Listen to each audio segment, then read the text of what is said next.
Benarkah kasus Formula E yang pada waktu itu sempat memeriksa Anies Baswedan merupakan kasus pesanan? Ini terungkap dalam tayangan Rakyat Bersuara ketika ex-penyidik KPK menyinggung soal kasus Formula E. Tayangan Rakyat Bersuara sendiri pada waktu itu sebenarnya membahas topik soal kasus Hasto dan kemudian bicara soal utusan yang mengancam 9 anggota PDIP yang akan ditarget oleh penegak hukum. Tapi ex-penyidik KPK, Yudi Purnomo mengatakan bahwa KPK tidak bisa diintervensi karena pimpinan dan penegak hukumnya di bawah berbeda. Pak Anies, ini banyak jegal-jegal. Gimana komentarnya? Saya komentari gini, mungkin yang menjegal-jegal itu sedang mengatakan bahwa survei aslinya tidak seperti itu. Loh, iya. Karena kalau di survei nomor 3, buat apa dijegal? Kan nomor 3. Kalau surveinya nomor 3, tapi tetap menjegal, mungkin dia punya survei yang sesungguhnya yang kita tidak tahu. Ini sebuah buku klasik yang menarik, relevan. Judulnya How to Lie with Statistics. Statistik itu bukan hanya tentang angka, tapi juga tentang interpretasi. Dia menjelaskan berbagai cara statistik itu bisa dimanipulasi.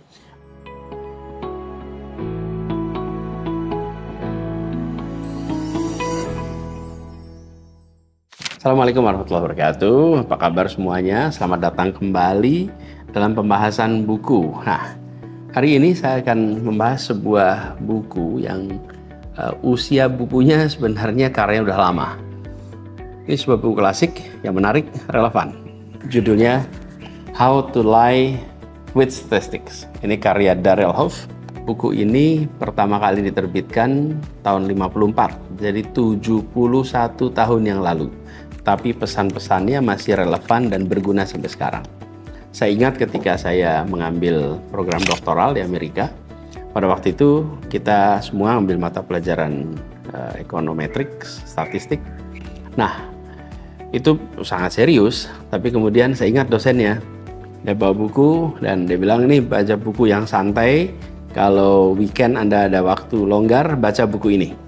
Itu bukan pelajaran, bukan salah satu pelajaran atau bukan salah satu buku untuk pelajaran, tapi ini buku santai untuk dibaca kalau pas weekend, di luar textbook yang kita harus baca. Dan kita semua diingatkan, ingat ya, yang ada di buku ini itu yang tidak boleh Anda kerjakan, gitu kira-kiranya. Nah, mari kita mulai pembahasan tentang buku ini mulai dengan soal penulisnya. Darrell Hoff ini lahir tahun 1913 di Iowa, Amerika Serikat. Dia tidak memiliki pendidikan formal di bidang statistik. Tapi yang menarik, Hoff ini berhasil menulis buku yang menjadi salah satu buku statistik paling laris sepanjang masa. Dicetak lebih dari 1,5 juta eksemplar. Hoff ini awalnya bekerja sebagai editor majalah sebelum akhirnya menjadi penulis lepas di tahun 46. Nah, konsep dasar dari buku How to Lie with Statistics sebenarnya sangat sederhana.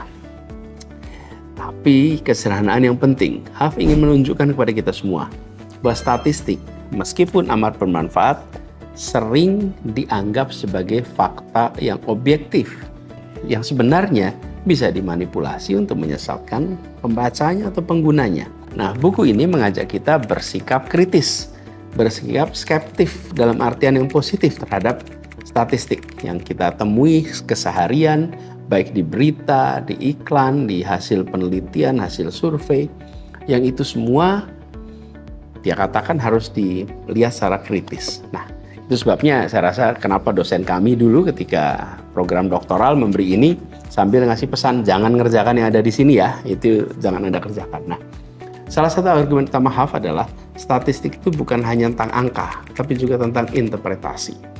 Dia menjelaskan berbagai cara statistik itu bisa dimanipulasi, mulai dari pemilihan sampel yang bias, penggunaan data-data yang menyesatkan, sampai pembuatan grafik yang distortif. Jadi Hoff menekankan kepada kita semua bahwa kita perlu memahami konteks, kita perlu mengerti metodologi di balik setiap statistik yang kita lihat. Nah, buku ini juga membahas konsep-konsep penting seperti begini, korelasi bukan berarti kausalitas. Memiliki korelasi bukan berarti ada sebab akibat. Bahkan lebih jauh lagi, sesudahnya bukan berarti disebabkan olehnya. Sederhana, tapi ini harus dipahami. Kadang-kadang kita melihat kalau ada korelasinya berarti ini hubungannya sebab akibat. Kalau terjadi sesudahnya berarti ini adalah disebabkan olehnya. Nah, Huff mengingatkan kita semua untuk tidak terlalu cepat mengambil kesimpulan hanya berdasarkan hubungan statistik antara dua peristiwa, dua variabel, dua komponen.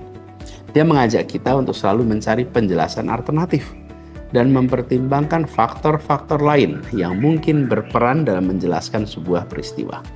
Buku ini memang sangat populer dan bisa dibilang berpengaruh, tapi bukan tanpa kritik. Beberapa ahli statistik modern menganggap buku ini bisa membuat sikap skeptis berlebihan terhadap statistik. Ada kekhawatiran bahwa pembaca kemudian jadi curiga terhadap semua data statistik. Padahal banyak data statistik yang valid, banyak yang amat bermanfaat jika diinterpretasikan dengan benar. Jadi itu kritik terhadap buku ini. Tapi terlepas dari kritik-kritik itu semua, pesan utamanya tetap relevan dan tetap penting. Apa itu? Kita perlu bersikap kritis terhadap statistik yang kita temui. Dalam hal ini yang disebut statistik itu bukan hanya hasil perhitungan statistik, tapi angka-angka yang muncul itu harus kita sikapi dengan kritis. Di sisi lain kita juga harus menghargai nilai dari angka-angka, nilai dari statistik yang valid dan berguna. Nah, sekarang saya akan coba bahas 3 tips praktis yang bisa kita terapkan dalam kehidupan sehari-hari berdasarkan apa yang ditulis di buku ini. Pertama, perhatikan sumber dan metodologi. Ini yang paling penting. Ketika kita melihat sebuah statistik, jangan ragu untuk tanya, siapa yang mengatakan, bagaimana mendapatkan datanya, bagaimana metodenya. Nah, kita perlu mempertimbangkan apakah ada potensi bias dalam pengumpulan data atau interpretasinya. Misalnya, jika sebuah perusahaan dengan produk A melakukan survei tentang dampak negatif dari produknya. Nah, kita ketika membaca hasilnya harus lebih kritis, harus lebih skeptis dibandingkan jika studi itu atau survei itu diselenggarakan oleh lembaga yang independen. Jadi ini contohnya. Lalu yang kedua yang disampaikan di buku ini, perhatikan apa? Konteks dan perbandingan. Sebuah angka terlihat mengesankan atau mengkhawatirkan jika berdiri sendiri. Tapi mungkin dia tidak begitu berarti jika dibandingkan dengan konteks yang lebih luas. Nah, misalnya kita mendengar ada penjualan sebuah produk naik 100%. Ada yang mengatakan produknya naik 10%. Kelihatannya yang 100% itu lebih fantastis. Tapi kalau kita lihat, yang 100% itu naik dari 10 unit jadi 20 unit. Naiknya 100%. Yang naiknya 10% itu dari 100 unit menjadi 110 unit. Naiknya sama-sama 10, tapi yang satu dikatakan naik 100%, yang satu menyebutnya naik 10%. Nah, inilah sebabnya mengapa kita harus berikan konteksnya, sehingga kita bisa mendapatkan pembanding atau baseline dari sebuah statistik. Yang ketiga, waspada terhadap grafik dan visualisasi yang bisa misleading, bisa menyesatkan. Grafik atau diagram itu bisa menjadi alat yang sangat efektif untuk memanipulasi persepsi kita. Karena itu, perhatikan. Saya itu selalu memperhatikan nih, setiap presentasi apapun yang terkait grafik, lihat apa? Skalanya. Skala pada sumbu X dan Y, skala ini, sumbu X dan Y, pastikan bahwa di titik sumbu X, Y itu dimulai dari 0. Nah, kalau di sini mulainya dari 30, mulai dari 40, bisa beda artinya. Tapi juga di sisi lain scalingnya 10, 10, 10 atau 30, 40, macam-macam. Jadi ada begitu banyak cara dipakai untuk bisa menggambarkan sesuai dengan yang target yang diinginkan oleh si pembuat. Karena itu buku ini menyatakan waspadai grafik yang menggunakan skala yang berbeda-beda. Ini juga hati-hati ketika kita menggunakan grafik yang punya dimensi yang 3 dimensi. karena ini bisa mendistorsi proporsi yang sebenarnya.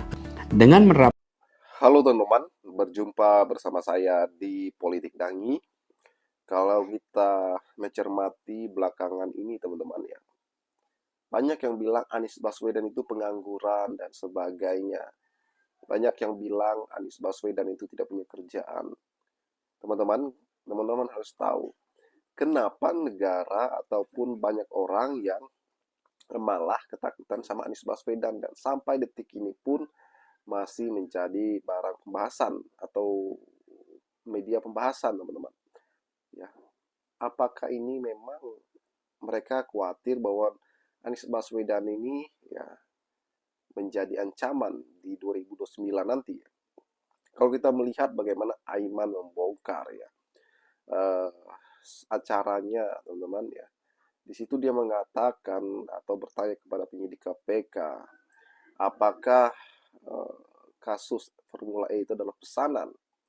Ya, penyidik KPK waktu itu sangat gelagapan teman-teman untuk menjawab Aiman dan membantah teman-teman.